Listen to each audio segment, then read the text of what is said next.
Hi students, hope you all will be doing well. Today we will study equations of motion. We're going to kick things off with the absolute fundamentals of how we describe movement, a whole field of physics we call kinematics. Ready? Okay, let's jump right in. So here's our game plan for today. We'll start with the basics, then get into the really important differences between distance and displacement, and of course speed and velocity.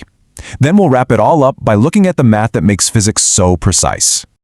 All right, first things first, describing motion.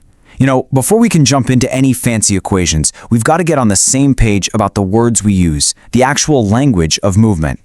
And the heart of all this is a big word, kinematics. But really, all it means is that it's the part of physics that describes how things move. See, we're not worried about why they're moving just yet. All the forces and stuff, that comes later. Right now, we are laser focused on the description, using ideas like position, speed, and velocity. Here are the core details regarding this topic. Review them intently for their being crucial for your finals. Okay, let's dig into our first really key distinction. We're going to talk about two words you probably use all the time as if they're the same thing, distance and displacement. But in physics, they mean two completely different things. And this slide lays it out perfectly. Distance is what we call a scalar quantity. Now, that just means it's a number. That's it. Think about the odometer in a car. It just tells you how much road you've covered. But displacement, that's a vector. And this is so important in physics. A vector has a size, or magnitude, and a direction. So it's not just about how far you are from where you started, but where you are in relation to it. Let's make this totally clear with a quick story. So picture a cyclist, right? They ride 500 meters due east. Then, oops, they forgot their wallet, so they turn right around and pedal 300 meters back to the west. Got that image in your head? Good. So, first question, what's the total distance they biked? Well, that's easy. It's the whole path they took, right? 500 meters out plus 300 meters back. That gives us a total distance of 800 meters. That's our scalar quantity. It's just a number. But now, what's their displacement? This is where it's different. For displacement, we only care about where they ended up compared to where they started. So they went 500 meters east, then came back 300 meters west. That means they're only 200 meters away from their starting line. And, this is the crucial part, we have to say which direction. 200 meters east. That magnitude plus direction, that's displacement. Okay, you think you've got it? Let's put it to the test with a worked example. We've got a particle, and it moves from point A over to point B. But it takes a semicircular path. The radius is 5 meters. So what's the distance and what's the displacement? This picture shows it all. The distance is the actual path a particle took. This long, curvy, semicircular line. But the displacement? Nope. It's just the shortest, straight line from the start, A, to the finish, B, which in this case is just the diameter of the circle. So let's do the math. For step 1, the distance, we need the length of that semicircle. That's just pi times the radius, which gives us about 16 meters. Easy enough. For step 2, the displacement, we just need the diameter. That's 2 times the radius, so 10 meters. And we can't forget the direction, downwards. See the difference? Here are the core details regarding this topic. Review them intently for their being crucial for your finals. Awesome.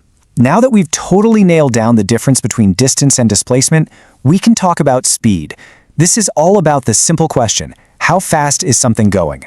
And the official definition for average speed is probably exactly what you'd guess it is. It's the total distance you traveled along your actual path divided by how much time it took. And in physics, the standard unit we use for this is meters per second.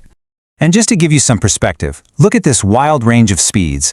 Light is just ridiculously fast, 300 million meters every single second. Then you go all the way down to a snail, crawling along at a tiny fraction of a meter per second. And right there in the middle is us.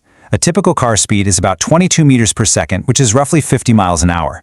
Puts things in perspective, doesn't it? Now here's a super important idea you have to get your head around.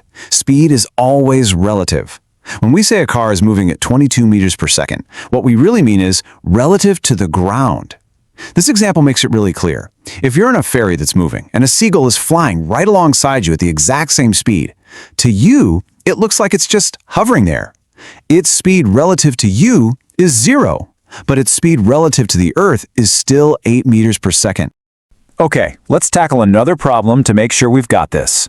A train is zooming along at 25 meters per second.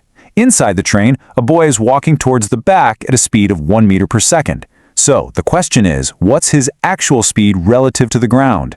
Let's just break it down and think about what happens in 1 single second. In 1 second, the train moves 25 meters forward and it carries the boy with it. But in that exact same second, the boy himself walks 1 meter backward inside the train. So his total forward movement compared to the ground is the difference, right? It's 25 minus 1. So his speed relative to the Earth is 24 meters per second. Makes sense when you think it through. These are the key points related to this topic. Focus on them carefully as they are considered essential for your exams. So, we've got a good handle on speed, but in physics we often need to be a little more specific, and that brings us to speed's more precise sibling, velocity. With velocity, it's not just about how fast you're going, it's also about where you're going. And here we go again with that key distinction. Speed is a scalar. It's just a number, like 60 miles per hour. But velocity is a vector. It's 60 miles per hour north. It has to have a direction. And that is exactly why velocity is tied to displacement, not distance. They're both vectors. They both care about direction. Hey, remember our cyclists? Let's bring him back one last time. Let's say that his whole trip took 120 seconds. We can now calculate both his average speed and his average velocity. His average speed is the total distance, 800 meters, divided by 120 seconds. That's 6.7 meters per second. But his average velocity? Well, that's based on his displacement, which was only 200 meters. So 200 divided by 120 is just 1.7 meters per second. Look at that massive difference, all because one uses distance and the other uses displacement. Okay, for our last section, let's get a little more formal. We're going to define average velocity with its proper math equation. This is where physics really gets its power. So here's the math. Don't let the symbols scare you. Average velocity, which we often write with that little bar over the v, is just displacement divided by time. The full-on formula is the change in position, so the final position x2 minus the starting position x1, divided by the change in time. Now to make life easier, physicists use the Greek letter delta, that little triangle, which just means the change in. So we can write the whole thing as this nice clean equation. Average velocity equals delta x over delta t. And this diagram here, this shows you exactly what that formula means. You've got a particle starting at position x1 at time t1. It moves along to a new position, x2, at a later time t2. That change in position is our delta x, the time that passed is our delta t, and the average velocity is just one divided by the other. That's all it is. So let's just do a super quick recap to tie this all together. Distance and speed are scalars. They're just simple numbers. Displacement and velocity are vectors. They have both a number and a direction.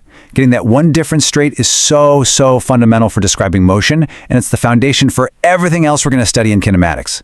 Thanks so much for watching. Important terminology for this topic is shown on the screen, arranged according to various exam boards. These terms demand focused attention during revision as they are highly significant and must never be overlooked. Furthermore, a past paper evaluation is included for each board and paper format. Give this paper attention too, since it will strongly enhance and refine your preparation. Additionally, aims to grasp the meaning and usage of every term instead of rote learning them individually. Consistent practice of these terms in past paper questions will greatly boost your precision and overall exam results. Please subscribe our channel to get more educational videos. Thank you.